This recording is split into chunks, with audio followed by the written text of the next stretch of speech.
trees, not toys. Rabbi. All right, let's see. We got here a daily insight for Tuesdays like this. Don't take interest from your fellow, your fellow Jew. The crucial difference between an interest-bearing loan, which is forbidden, and the way they do it today is with making an investment, right? Mm-hmm. If I invest in you, you're doing a small business. I invest in you. And in one end, you could say it's a loan, but if it's an investment, I'm allowed to get a return on the money. What's the difference?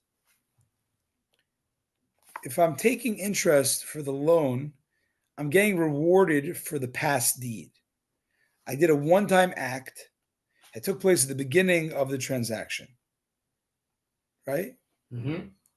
In contrast, taking a return on an investment, if I say I'm going to lend you $1,000 your business, but I want to get a return of 10%, it's receiving reward for the ongoing involvement that continues throughout the life of the investment.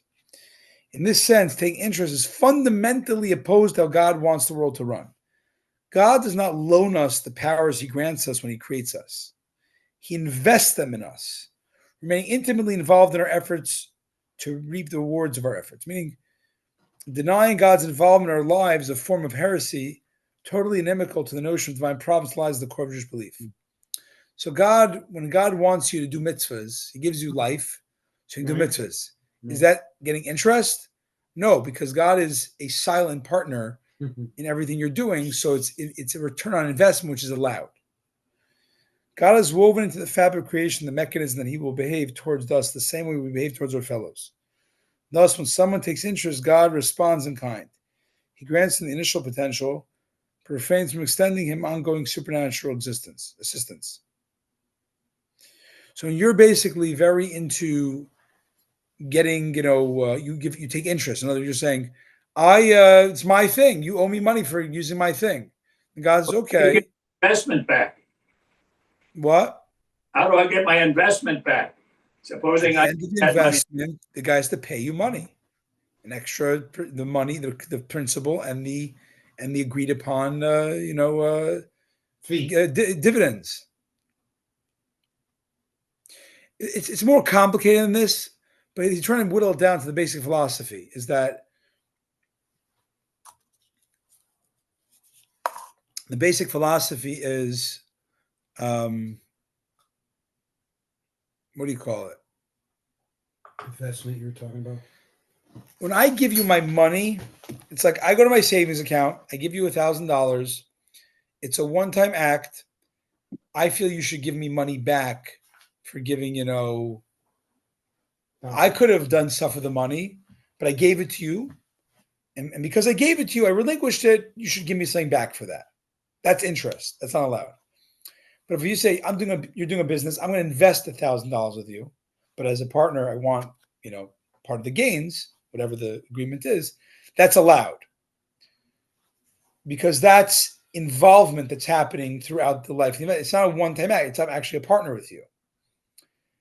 This, on a spiritual level, reflects the way God relates to us. God is a silent partner in everything we do. So God wants mitzvahs back in a way, right? Right.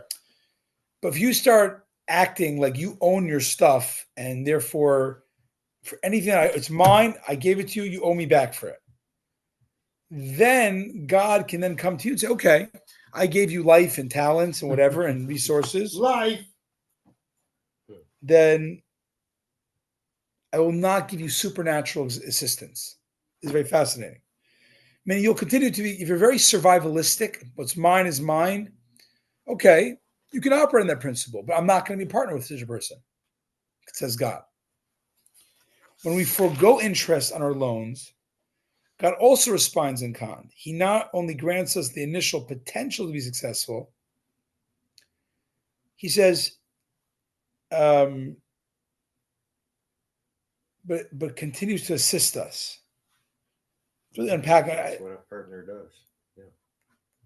The partner. If you don't treat people like partners, and you still want to get back, because it's not exactly the same thing. It's that I have three options: loan without interest, loan with interest, and partnership.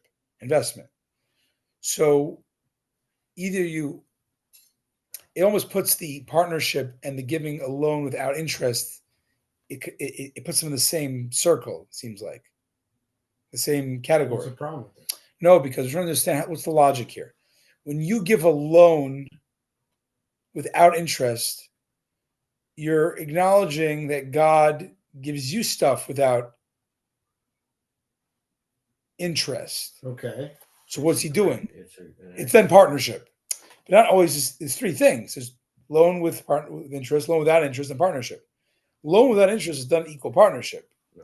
It just, I guess, it makes you more of a it's an act of grace. act of grace. It's act of grace. Right. Because I think it's because it's an act of grace because you're saying it all comes from God. And that means you're now realizing God's a partner in your life. Okay, you treat me as a partner. I mean, when you treat it as you earned it yourself and it's your own thing, then you're saying, I did it myself. It's mine. When you treat your stuff that it's all from God and therefore you have grace in the time of loan, you're essentially saying God's my partner. And that I think that's the logic. Because there's really three possibilities: loan with interest, loan without interest, and partnership. Why does giving a loan without interest then make you a partnership? It's just a loan without interest. But I think the process is, it's not, you have a very humble approach to your stuff. It's all for God because of God's partnership. Wonderful.